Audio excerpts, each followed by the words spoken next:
ভাল মানুহৰ লগত সদায় ভালেই হয়। প্ৰাচীন কালত শ্বেৰসিং নামৰ এজন ৰজা আছিল। তেওঁ বৰ ভাল মানুহ আছিল। তেওঁ সদায় আনক সহায় কৰি ভাল পাইছিল। প্ৰজাৰ প্ৰতি তেওঁৰ বহুত মৰম আছিল। তেওঁৰ ৰাজ্যত কোনো অসন্তুষ্ট নাছিল। কাৰোৰে একো অভাৱ নাছিল। তেওঁৰ ৰাজ্যত বহুত ধন সম্পত্তি আৰু টকা পইচা আছিল আৰু খেতি পথাৰখনো শস্যৰে ভৰা আছিল। তেওঁৰ ৰাজ্যৰ মানুহবোৰ সুখেৰে জীৱন যাপন কৰি আছিল। যিয়ে সেই ৰজাক সহায় বিচাৰিছিল বা নিজৰ কামৰ বাবে ধন বিচাৰিছিল, তেওঁ সেইজনক সহায় কৰিছিল। ইয়াৰ বাবে নিজৰ দৰবাৰৰ এজন দৰবাৰী, যাৰ নাম আছিল কৰিম। কৰিমে ভাবিলে, ৰজা বৰ দয়ালু, কেনেকে ইয়াৰ সুবিধা ল'ব পাৰোঁ।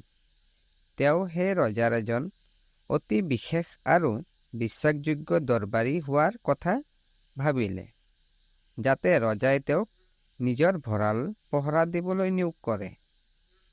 ইয়াৰ বাবেও তেওঁ এটা পৰিকল্পনা কৰিলে।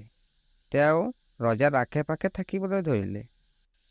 ৰজা শ্বেৰসিঙে যি কাম কৰিবলৈ ক'লে, তেওঁ সেই কামটো খৰধৰকৈ কৰিছিল আৰু তেওঁ ৰজাৰ লগত সকলোতে গৈ তেওঁক সহায় কৰিছিল।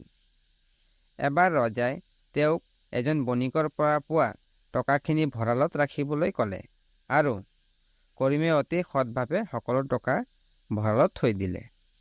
এই সকলোবোৰ দেখি ৰজাই ভাবিলে যে কৰিমে মোক সকলোতে সহায় কৰে আৰু একে সময়তে মই তেওঁক যি কাম কৰিবলৈ দিওঁ, তেওঁ অতি সততাৰে কৰে।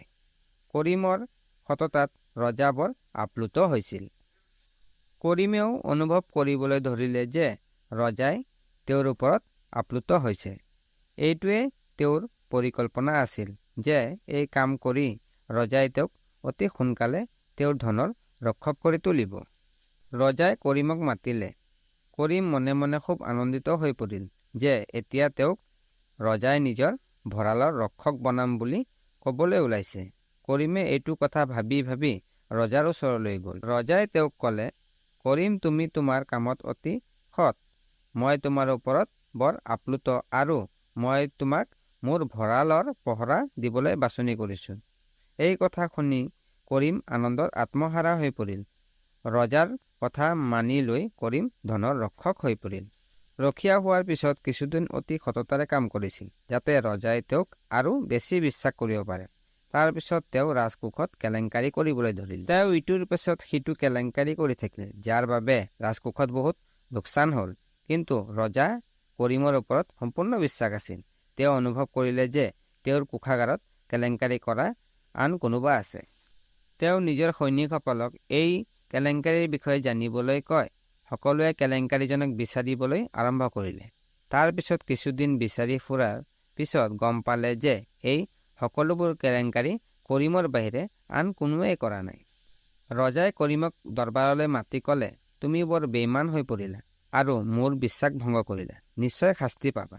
এই কথা কৈ ৰজাই তেওঁক ৰাজপ্ৰাসাদৰ পৰা বাহিৰ কৰি দিলে। ৰাজপ্ৰাসাদৰ পৰা বহিষ্কাৰ হোৱাৰ পিছত কৰিমে ভাবিলে যে এতিয়া মই কোনো কাম নাপাম আৰু এই সকলোবোৰ ৰজাৰ বাবেই হৈছে। মই ৰজাক হত্যা কৰিম। এনেকৈ ভাবি তেওঁ ৰজাক হত্যা কৰাৰ পৰিকল্পনা কৰিলে। সি লুকাই ৰাজপ্ৰাসাদৰ ভিতৰত সোমাই কেনেবাকৈ ৰাজপ্ৰাসাদৰ পাকঘৰ পালেগৈ। তাত উপস্থিত হোৱাৰ পাছত ৰজাৰ খাদ্যত বিষ মিহলাই দিলে, যাতে ৰজাৰ মৃত্যু হয়। কিন্তু ৰজা আছিল অতি দয়ালু আৰু ভাল মানুহ। তেওঁ এই খাদ্য দুখীয়াৰ মাজত বিতৰণ কৰাৰ কথা ঘোষণা কৰে। এই কথা শুনি কৰিমে ভয় খালে। তেওঁ এনে অনুভৱ হ'বলৈ ধৰিলে যে মই ৰজাক হত্যা কৰিব বিচাৰোঁ, কিন্তু এই খাদ্য নিৰীহ আৰু দুখীয়া মানুহক খুৱাবলৈ গৈ আছে। কিন্তু মই তেওঁলোকক সকলোকে মৰিবলৈ দিব নোৱাৰোঁ।